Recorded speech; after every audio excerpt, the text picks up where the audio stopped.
मार्गशीर्ष शुद्ध सप्तमी 10 नवंबर 1659।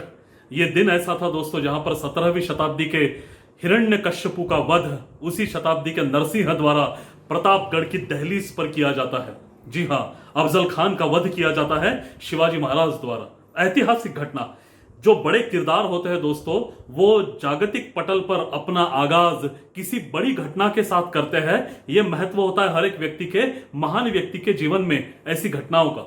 जैसे भगवान श्री कृष्ण के जीवन में कंस का वध हम मानो उनके जीवन की गंतव्य मानते हैं, वैसा नहीं है। वो शायद भागवत के अनुसार होगा, लेकिन महाभारत की इतिहास की अगर हम बात करते हैं तो कंस का वध ये भगवान श्री कृष्ण के जीवन की गंतव्य नहीं है, उनके जागतिक पटल पर आने का आगाज है, वो शुरुआत है। उसी तरह शिवाजी महाराज के जीवन में अफजल खान का वध ये उनका नेशनल अरेना पे आने का आगाज है, और ये दमखम के साथ शिवाजी महाराज ने किया है। लेकिन अफजल खान वध मैंने आपको पिछले एपिसोड में बताया, किसी के जहन में यह सवाल नहीं उठा कि उस 37,000 फौज का क्या हुआ होगा जो शिवाजी महाराज को कुचलने आई थी, जो स्वराज्य को रौंदने आई थी। अब देखिए शिवाजी महाराज की आवभगत किस प्रकार की थी। ये सारा सैन्य जो अफजल खां का था उसको जानबूझकर महाबलेश्वर के पहाड़ उतारकर जावली के घने जंगलों में उतारा गया था। यहां पर शिवाजी राजा ने 2 साल पहले ही एक जबरदस्त किले का निर्माण किया था, किले प्रतापगढ़। उसकी दहलीज पर यह मुलाकात होने वाली थी। ये मुलाकात होने के 7-8 घंटे पहले शिवाजी राजा ने अपनी 7,500 फौज चारों तरफ जावली के जंगलों में छुपा कर रखी थी। कहीं पेड़ों के सहारे, कहीं जमीन में गड्ढे कर कर ये सारी फौज छुप कर बैठी है। इसका शक अंदेशा तक अफजल खां को नहीं है, वो इतना गाफिल हो चुका था। आप देखिए अहंकार, जो मैंने पिछले एपिसोड में कहा था, अहंकार इंसान को किस कदर डुबो देता है ये हमें यहां पर दिखता है। लेकिन शिवाजी राजा उतने ही अलर्ट थे। इतना ही नहीं, वहां से जावली से निकलने के जो 2 अहम रास्ते थे, एक जो मोरे, चंद्रराव मोरे की तरफ उतरता था, वहां पर सरसेनापति नेतोजी पालकर इनको 5,500 की फौज के साथ रखा गया था, और दूसरा रास्ता जो मोहनगढ़ की तरफ से बाहर निकलता है, वहां शिवाजी महाराज के एक जबरदस्त सिपह सालार बाजी प्रभु देशपांडे, इनको 1,500 की फौज के साथ रखा था। ये इसलिए रखा गया था दोस्तों कि यहां से कोई भी भागने की अगर कोशिश करे तो उन सबको वहां से खदेड़ दिया जाए, मार दिया जाए। क्योंकि आदिल शाही सल्तनत ने सबसे बड़ा आक्रमण स्वराज्य पर किया था। इसका ऐसा मुंहतोड़ जवाब देना था कि यहां से जावली के जंगलों से कोई भी जिंदा वापस न जाए। ऐसा जबरदस्त प्लान शिवाजी राजा ने तैयार किया था। लेकिन जाहिर सी बात है, आपके मन में एक सवाल उठ रहा होगा कि ये जो सैनिक शिवाजी महाराज के छिपे हैं, ये आघात कब करेंगे? अफजल खान की मृत्यु से पहले, मृत्यु की समय, या मृत्यु के बाद? इनको सिग्नल कहां से मिलेगा? अब देखिए उस समय का मैसेजिंग सिस्टम। शिवाजी राजा के जो 10-10 सिक्योरिटी गार्ड्स, बॉडी गार्ड्स उस तंबू के, उस शामियाने के बाहर खड़े होने वाले थे, उसमें से एक बंदे को जिम्मेदारी दी गई थी कि जैसे शिवाजी राजा अफजल खान एक दूसरे से मिलेंगे, तुरंत उसने सिग्नल देना है। जो वाद्य होते, रणवाद्य, उसकी आवाज करनी है, मानो शंख या बिगुल की तरह की आवाज करनी है, ताकि किले के ऊपर जो तोप खाना है उसको सिग्नल दिया जाए। वो सिग्नल पाते ही उसने तोपें चलानी है, और जैसी तोपों की आवाजें आएगी, ये सिग्नल होगा मराठी फौज के लिए कि वो आक्रमण कर दे। लेकिन जाहिर सी बात है, अफजल खान की फौज को भी ये तोपें सुनाई देंगी, तो उनको पहले से बताया गया है कि ये आपको तो पता नहीं कि प्रतापगढ़ की दहलीज पर क्या चल रहा है, इन दोनों के बीच में सुलह हो रही है, नहीं हो रही है। उनको तो केवल इतना बताया गया है कि शिवाजी राजे सरेंडर होने वाले हैं। तो ये जो तोपों की आवाजें हैं, ये आपके लिए द्योतक हैं कि शिवाजी राजे सरेंडर हो चुके हैं, you can enjoy your party. ये अफजल खान की फौज को बताया गया है, और उसके पूरे विपरीत सिग्नल मराठी फौज को दिए गए हैं कि जैसी तोपों की आवाज आती है, आप आक्रमण करके ईंट से ईंट बजाकर रख दीजिए आदिल शाही की फौज की। लेकिन किले का जो वातावरण था, प्रतापगढ़ का जो वातावरण था दोस्तों, वो मानो सर्द सा था। सारे लोग चिंताक्रांत थे कि शिवाजी राजे अकेले अफजल खान से मिलने जा रहे हैं। उनको पता है कि अफजल खान क्या चीज है, इसलिए सब शिवाजी महाराज को विनती कर रहे हैं कि हमें साथ में लीजिए, हम आपके साथ आते हैं, आपकी जान को खतरा है। लेकिन शिवाजी राजे उन सबको कह रहे थे कि नहीं, जो तय है वो 12 लोग केवल मेरे साथ आएंगे, बाकी आप सब किले पर डटे रहिए। भवानी माता सबका कल्याण करने वाली है, वो तो सारी चीजें देख ही रही हैं। हो सकता है अफजल खान के हाथों हम मारे भी जाए, लेकिन हमारी मृत्यु के पश्चात आप रुकेंगे नहीं, भागेंगे तो बिल्कुल नहीं। आप संभाजी राजा के नाम से स्वराज्य को जिंदा रखिए, स्वराज्य को बढ़ाइए। आप देखिए दोस्तों, ये इस तरह का राजा है जो कहता है कि मेरी मृत्यु भी हो जाए तो चलेगा, लेकिन आपने स्वराज्य को जिंदा रखना है। ऐसे थे शिवाजी महाराज। लेकिन सारा गढ़ चिंताक्रांत था, सबके चेहरे चिंता से भरे हुए थे। उनको पता था कि अब शिवाजी राजे नीचे उतरने वाले हैं, उस शामियाने में मिलने जाने वाले हैं। अफजल खान जो शिवाजी का घात करने आया है वो तो जरूर उन पर आक्रमण करेगा, ये भी सबको पता था। कुछ ना कुछ जरूर होने वाला है, दोनों में से कोई एक ही जिंदा बाहर निकलने वाला है, किसी एक की मृत्यु होने वाली है, ये तो निश्चित था दोस्तों। लेकिन कौन, खान या राजे, खान या राजे, खान या राजे, ये सवाल सबके मन में कचोट रहा था। सबकी निगाहें उस तंबू की तरफ लगी हुई थी और शिवाजी महाराज प्रतापगढ़ से नीचे उतरते हैं। सब लोग उस शामियाने की तरफ देख रहे थे। शिवाजी राजा उस शामियाने में प्रवेश करते हैं, कुछ क्षण बीतते हैं, बस कुछ क्षण, और अचानक वहां भगदड़ मचती है। अचानक बाहर के सिक्योरिटी गार्ड एक दूसरे पर आक्रमण कर देते हैं और तोपों की आवाजें चलना शुरू हो जाता है। शिवाजी राजा के लोगों पर जो किले पर थे उनको अंदेशा हो जाता है कि किले में कुछ ना कुछ गड़बड़ हुई है। उनकी धड़कनें तेज हो चुकी थी, सबकी नजरें किले की ओर लगी थी कि अब कौन सी न्यूज किले पर पहुंचती है। सारे ताक लगाकर बैठे हैं, मानो उनके प्राण उनके कानों तक आ पहुंचे हैं। सब देख रहे थे। और आप सोचिए दोस्तों, जब पहली बार उनको पता चला होगा कि उस तंबू में क्या घटा है, क्या हुआ है, उनकी क्या प्रतिक्रिया रही होगी। उस तंबू से कोई ना कोई निकला होगा, कोई ना कोई किले की ओर दौड़ पड़ा होगा, किले के दरवाजे से अंदर प्रवेश करते हुए वो जोर जोर से चिल्ला रहा होगा।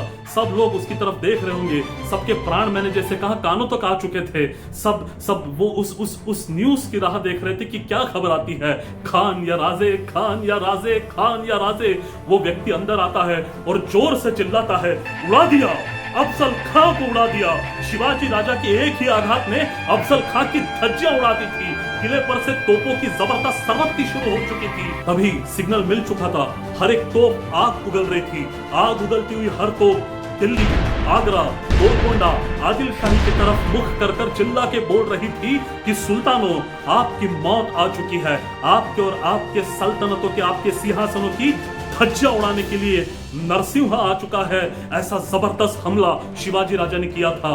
तोपों की आवाजें सुनकर मराठा सल्तनत को आदेश मिल चुका था, सिग्नल मिल चुका था। जमीन का सीना फाड़कर, आसमां की छाती चीरकर चौतरफा मराठी फौजों ने धावा बोल दिया था सुल्तानों की फौज पर। मराठों का आवेश इतना जबरदस्त था कि जो भी उनके सामने आ रहा था उसको मराठे खत्म कर दे रहे थे। लोगों की धज्जियां उड़ाई जा रही थी।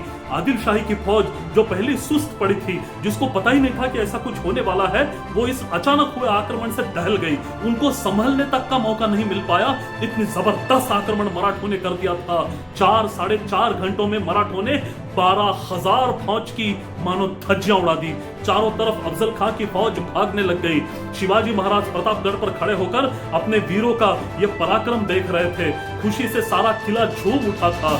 ऐसा जबरदस्त पराक्रम मराठों ने किया कि इस लड़ाई में मराठों को लगभग 4,000 घोड़े, 12,000 ऊंट, 75 से ज्यादा हाथी और अनगिनत खजाना प्राप्त हुआ। एक जबरदस्त आक्रमण मराठों द्वारा किया गया और एक ही दिन में आदिल शाही सल्तनत की सबसे ताकतवर फौज को मराठों ने नेस्त नाबूद कर दिया।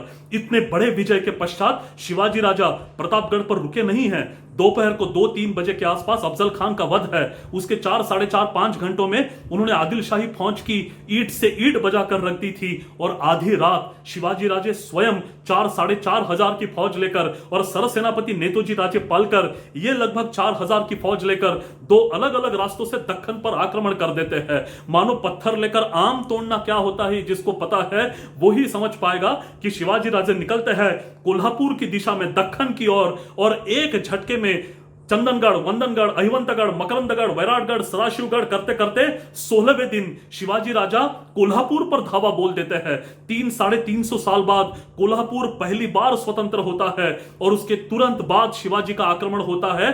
12 माइल्स पर जो एक जबरदस्त किला खड़ा है कोल्हापुर से, किले परनाला, मराठी में हम जिसको पन्हाड़गढ़ कहते हैं, उस परनाला पर शिवाजी धावा बोल देते हैं। 48 घंटों के भीतर किले परनाला भी स्वराज्य में शामिल हो जाता है। दोस्तों 10 नवंबर को प्रतापगढ़ पर अफजल खान का वध है और यहां 28 नवंबर तक 18 दिनों के भीतर शिवाजी राजा ने सारा प्रदेश लगभग 210 किलोमीटर केवल 18 दिनों में स्वतंत्र कर दिया है। यहां से बीजापुर केवल 1.5 दिन के अंतर पर है।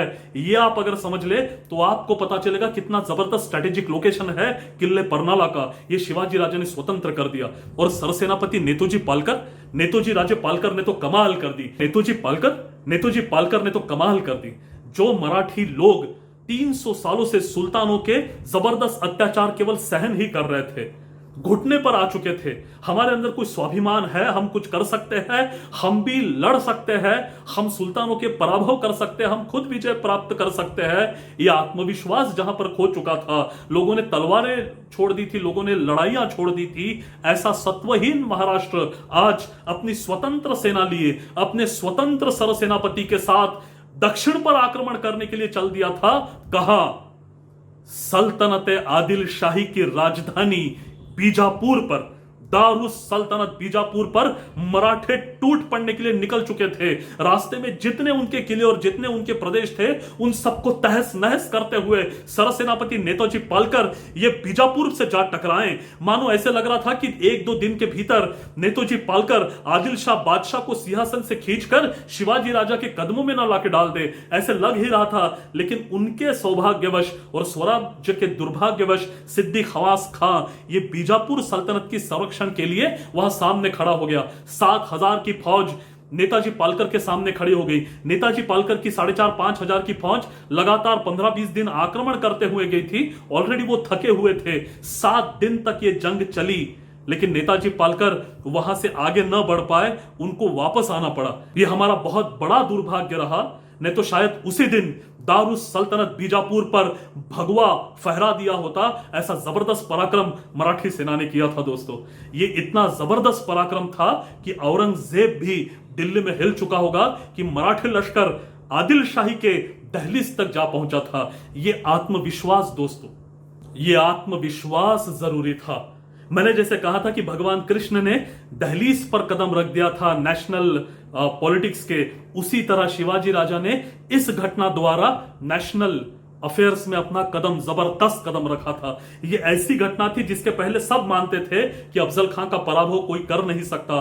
खुद औरंगजेब एक बार इस अफजल खान के चंगुल में फंस चुका था, उसकी जान बाल बाल बची थी। वहां ये अदना सा नौजवान क्या कर पाएगा, ऐसी सबकी प्रतिक्रिया थी। सारे दहल गए। ऐसा जबरदस्त पराक्रम शिवाजी राजा ने दर्ज करवाया। किसी कवि ने बहुत शानदार चीज कही है, जाग उठा है आज देश का वह सोया अभिमान, सहकर अत्याचार युगों से स्वाभिमान फिर जागा, दूर हुआ अज्ञान पार्थ का धनुज बाण फिर जागा, पांचजन्य ने आज सुनाया संस्कृति का जयगान, जाग उठा है आज देश का वह सोया अभिमान, जाग उठी है वानर सेना जाग उठा बनवासी, चला उदधि को आज लांघने ईश्वर का विश्वासी, रावण की लंका पर फिर से, रावण की लंका यानी दारुस सल्तनत बीजापुर, रावण की लंका पर फिर से होता है अभियान, जाग उठा है आज देश का वह सोया अभिमान, जाग उठा है आज देश का वह सोया अभिमान। यह ऐसा पराक्रम है दोस्तों जो नियमितता से हमको बताता है कि हमारी ये संस्कृति है। अभी आज विजयादशमी का दिवस था। इस विजयादशमी का ही ये संदेश है कि असत्य पर सत्य की ही विजय होती है, अनीति पर नीति की विजय होती है, अधर्म पर धर्म की जय होती है। ये दर्शाने वाला आज का पवित्र दिन और शिवाजी राजा का चरित्र भी यही दिखाता है। पहले प्रभु राम श्री रामचंद्र, उसके बाद भगवान श्री कृष्ण और कलयुग में शिवाजी राजा उस धरोहर को संभालते हुए अधर्म पर सत्य की विजय सुनिश्चित करते हैं। ये महत्व था इस एपिसोड का और इसलिए आप सबसे दरख्वास्त है कि अपनी भारतीय संस्कृति का स्वाभिमान जागृत करने वाले ये तमाम वीडियो, ये हिंदी शिव भारत आप जरूर देखें। अपने मित्र परिचित, अपने रिश्तेदार, स्पेशली छोटे बच्चे और कॉलेज गोइंग स्टूडेंट्स, इनको ये वीडियो जरूर फॉरवर्ड करें। आपको अगर हमारे वीडियोस पसंद आते हैं तो लाइक का बटन जरूर दबाएं। और शायद मैं आप सबको तो जानता नहीं हूं, इसलिए मेरे वीडियोस आप तक डायरेक्ट पहुंचते रहे, इसलिए बगल में या राइट साइड में जहां मेरी फोटो दिख रही है वहां सब्सक्राइब का बटन जरूर दबाइए ताकि हम आप तक डायरेक्ट वीडियो पहुंचा सके। और आपको ये वीडियो अगर पसंद आए हो या हमारे वीडियो में कोई खामी हो तो कम से कम एक कमेंट नीचे जरूर लिखिएगा। आप सबका बहुत बहुत धन्यवाद। नमस्कार।